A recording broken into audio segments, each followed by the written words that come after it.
भाई साहब, ऐसी ईमानदारी लॉर्ड बॉबी की देख के दिल खुश हो गया, गदगद हो गया। देओल परिवार को हम जानते हैं, दिल से बोलते हैं और सामने झूठ का सहारा नहीं लेते। किसी को बोलना होता है मुंह पे बोलते हैं। तो भाई बॉबी देओल ने लेकिन आज जो एक्सेप्ट किया है ना, ये वाकई में मतलब ये बड़ा दिल का इंसान ही कर सकता है। नमस्कार, मेरा नाम है मनीष शर्मा और आप देख रहे हैं जनगण मन रिएक्ट्स। यार, हम स्ट्रगल्स के साथ रहते हैं। किसी का स्ट्रगल होता है तो देख के लगता है यार, मतलब ये कमबैक बाकी लोगों के लिए भी मैसेज है। और अक्सर आपने देखा होगा, मैं ऐसे एपिसोड्स लाता हूँ क्योंकि ये स्ट्रगल्स आपको स्ट्रांग बनाते हैं। और ऐसा ही किस्सा बॉबी देओल ने बताया। मैंने आपको बताया था मंकी इन द केज बंदर टोरंटो फिल्म फेस्टिवल के अंदर दिखाया, वहाँ सराहाया गया। अब वहाँ पे एक इंटरव्यू के अंदर ये चर्चा उठी और जो देख रहा फिल्म की तारीफ कर रहा है। अनुराग कश्यप ने इसमें बड़े जो उनकी अपनी सेंस हैं डायरेक्शन की, उस सबका इस्तेमाल किया है। कई शॉट्स तो उन्होंने सिंगल टेक के अंदर लिया, मतलब उसकी कोई स्क्रिप्ट भी नहीं थी। सीन बताया गया एक्टर्स को और उनको कहा कि बोलो, उस पर अपने अपने डायलॉग्स बोलो, उस सिचुएशन के अंदर डायलॉग्स बोलो। 11-11 मिनट नॉन स्टॉप शूटिंग हुई है। बॉबी देओल खुद बता रहे हैं बात ये कि भाई एक एक सीन के अंदर तो बोले जा रहे हैं, पसीने छूट रहे हैं और वो अनुराग कश्यप कट करने का नाम ही नहीं ले रहे हैं। उनको लग रहा है मज़ा आ रहा है, अच्छा चल रहा है, बढ़िया बढ़िया, चलते रहो नॉन स्टॉप।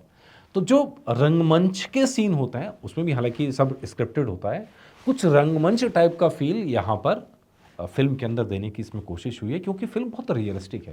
मैंने आपको कुछ दिन पहले फिल्म की पूरी कहानी भी बताई थी। फिल्म की कहानी अब आपके सामने आ गई होगी और भी सोर्सेज से।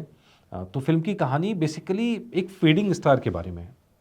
अच्छा, अब बड़ी बात क्या है कि कोई स्टार अपने आप को फीडिंग स्टार दिखाना ही नहीं चाहता है। हीरोइन अपने आप को मां नहीं दिखाना चाहती है, हीरो अपने आप को बुढ़ा नहीं दिखाना चाहता है। मतलब ये हो ही रहा है ना सिनेमा के अंदर। वो कैरेक्टर रोल करने को रेडी ही नहीं है। बड़े बड़े सुपरस्टार घिस गए इस चक्कर में यार कि भैया नहीं, हम हीरो हैं, हम हीरो ही रहेंगे, हम कुछ और करेंगे ही नहीं। तो ये एक एक तरीका होता है। अब अनिल कपूर का इस मामले में आपको मानना पड़ेगा यार, उन्होंने क्या अपने आप को चेंज करते गए हैं, वक्त के हिसाब से तरह तरह की चीज़ें कर रहे हैं। ये होता है वक्त को देख के बदलना। बॉबी देओल ने भी यही किया, वो वक्त के देख के बदले। लेकिन इस बीच का जो पीरियड है ना, उसके बारे में जो उन्होंने खुलासा किया, बाप रे बाप, गजब। Today I have become more brave and fearless. I have moved away from what my image used to be. कह रहे हैं कि भाई ये जो टाइम था ना, मेरा बुरा टाइम, जब काम नहीं था, कुछ नहीं था, उस दौर ने मुझे साहसी बना दिया है, ब्रेव बना दिया है। और मैं अपनी पहले की इमेज से बिल्कुल अलग हो गया हूँ। पहले जो इमेज थी उससे मैं बहुत अलग हूँ। कैसे अलग हूँ? The web shows I acted in were very helpful in this regard.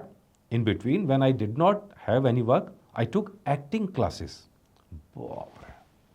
कह रहे हैं कि भाई जो वेब सीरीज़ की थी, जो आश्रम है और दूसरी सीरीज़ हैं, उन्होंने मुझे ग्रो करने में बहुत मदद की। और जब मैं काम नहीं कर रहा था तो मैं एक्टिंग क्लासेस कर रहा था। यार ये सुन के ना, मतलब आप खुद सोचो, एक एस्टेब्लिश्ड एक्टर जो जिसने स्टारडम का पीक देखा है, एक ऐसा हीरो जिसके जिसके हेयर स्टाइल को लोग कॉपी कर रहे हैं, जिसके स्टाइल्स को लोग कॉपी कर रहे हैं, जिसकी दीवानगी हम सब ने देखी है, ऐसा स्टार्टिंग हुई और फिर ऐसा डुल पीरियड जब काम नहीं है।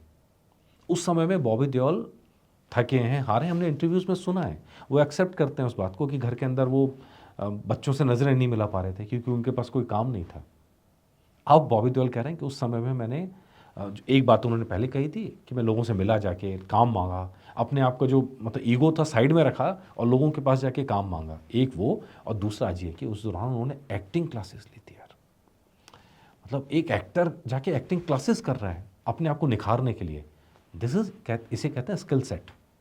तो भैया अगर आप भी मुसीबत में फंसो तो ध्यान रखना, ज़िंदगी के अंदर स्किल सेट पे काम करो, स्किल सीखो, पैसा पीछे पीछे आता है। ये हमेशा मेरी भी सोच रही है और इसी सोच को यहाँ बॉबी देओल जब कह रहे हैं तो लग रहा है कि यार एकदम बंदे ने क्या जिगरा दिखा। और ये बोलने का जिगरा, यार करने का जिगरा एक पार्ट है, उसको दुनिया के सामने बोलने का जिगरा दूसरा पार्ट है। I ask my self, why did my career have a good start? That's because people saw something in me. However, because of my wrong choices, my career suffered. I work on regaining faith in myself as well as being disciplined. If you are disciplined, you can put more effort into the work without feeling the pressure. Solid यार, बहुत solid. मतलब दिल से जो निकलती है ना बात, ये वो है, एकदम दिल से निकली हुई बात। कह रहे हैं कि भाई मेरी स्टार्ट तो बहुत अच्छा हुआ था, फिर क्या हुआ, लोगों ने मुझे पसंद तो किया था, यानी मेरे पे कुछ तो है कि लोगों ने मुझे पसंद किया है, कुछ तो है, मतलब ज़ीरो तो नहीं है कि। अब उसके बाद कह रहे हैं कि फिर गलत क्या हुआ, तो फिर वो खुद को एक्सेप्ट करें कि मेरी गलत चॉइसेस, मैंने गलत फैसले लिए लाइफ में, जब गलत फैसले लिए तो रिजल्ट भी गलत आएंगे।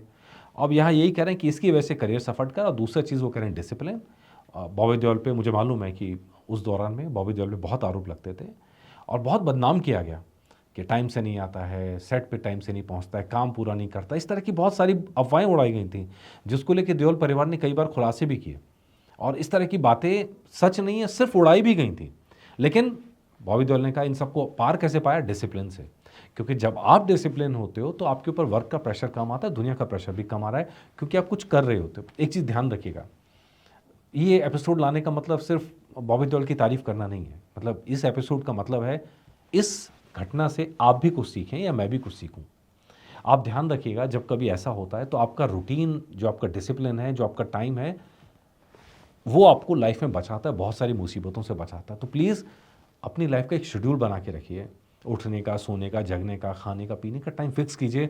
आप देखेंगे लाइफ में बहुत सारी मुसीबत से अपने आगे निकल जाएंगे। इस इंटरव्यू के अंदर आगे क्या होता है वो भी दिखा देते हैं जी। तो in this industry one tends to get typecast, this is through to break that mound. OTT gave me that chance to come out of it, playing the antagonist character and getting appreciation is something I had not imagined.